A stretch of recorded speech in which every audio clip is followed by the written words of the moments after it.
Congolaises, Congolais, mes chers compatriotes, depuis les accords de Sun City, les confessions religieuses ont la lourde tâche d'accompagner les processus électoraux dans notre pays, notamment par la désignation, entre autres, du président de la Commission électorale nationale indépendante, CENI en sigle, institution citoyenne appelée à organiser les élections dans notre pays. Point n'est besoin de rappeler ici et maintenant que la tenue de bonnes élections est un des fondamentaux pour une paix sociale durable et une stabilité politique, gage de l'attrait d'investissement et de la croissance économique.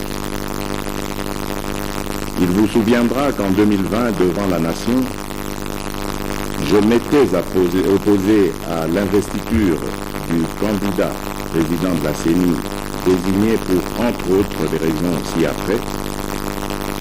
La question de l'entérinement des membres du bureau de la CENI n'était pas inscrite à l'ordre du jour de l'Assemblée nationale.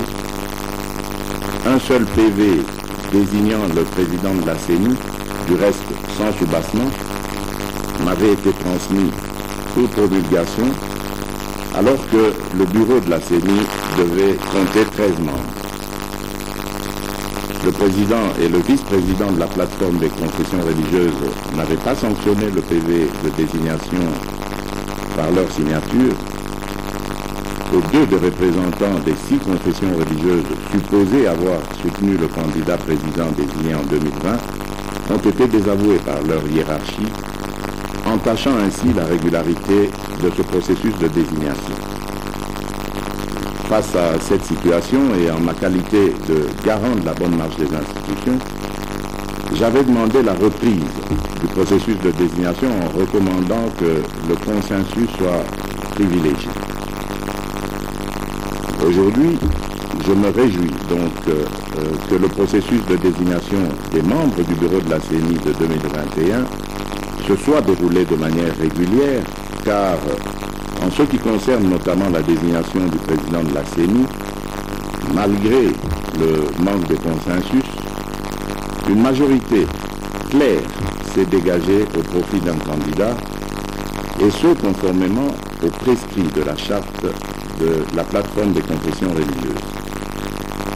De plus, non seulement l'entérinement des membres du bureau de la CENI a été régulièrement inscrit à l'ordre du jour de la plénière de l'Assemblée nationale, mais aussi 12 PV sur 15 attendus ont bien été reçus, examinés, entérinés par la Chambre basse.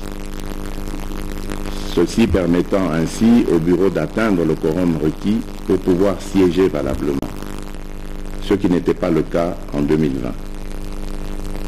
C'est ici l'occasion de féliciter le président de l'Assemblée nationale pour avoir donné plusieurs occasions aux confessions religieuses membres de la plateforme de se retrouver afin de dégager un compromis à défaut d'un consensus.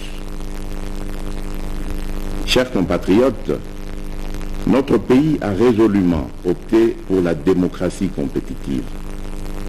Celle-ci a ses règles qui veulent que l'on ait des gagnants et des perdants. Nous ne pouvons pas, après avoir choisi la compétition et les règles y afférentes, nous en soustraire. Nos divergences, loin d'être des faiblesses, sont plutôt l'illustration de notre vitalité démocratique.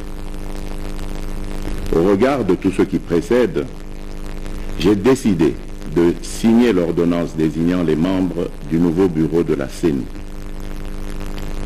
J'exhorte vivement ces derniers à œuvrer pour l'organisation d'élections libres, démocratiques et transparentes dans les délais constitutionnels. Par ailleurs, que les 3 délégués de l'opposition seront bientôt désignés pour rejoindre cette équipe et prendre toute leur place dans ce processus qui nous concerne tous, Congolaises et Congolais. Ainsi, j'invite d'ores et déjà les organisations nationales et la communauté internationale, à travers ces missions d'observation, à nous accompagner afin de garantir la tenue d'élections crédibles en 2023.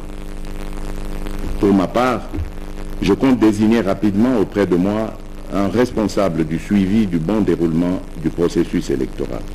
À présent que le décor est planté, j'exhorte toute la nation congolaise à se mobiliser et à s'approprier le processus en vue de la réussite des échéances électorales de 2023. Que Dieu bénisse la République démocratique du Congo. Je vous remercie.